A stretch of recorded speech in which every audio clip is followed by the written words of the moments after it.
it was large, about 2% of California's total energy capacity, energy storage capacity. And these were NMC batteries, so high capacity, high discharge, high danger, Hmm. especially the way that they did them. So,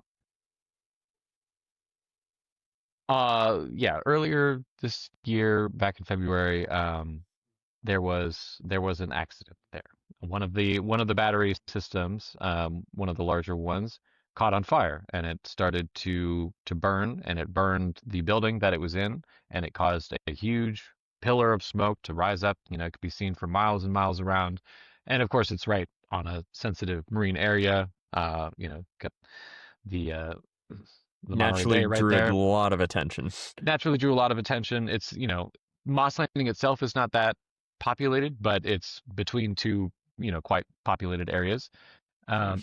And so they issued an evacuation. They had all the first responders come, and they kind of just had to stand around and go, well, let's make sure it doesn't go any further, because, like I said, you can't just spray water on this stuff. It will combust the water and make the fire Mm. worse. So they just had to let it burn out, which you know made the pillar of smoke that was in the air last quite a long time.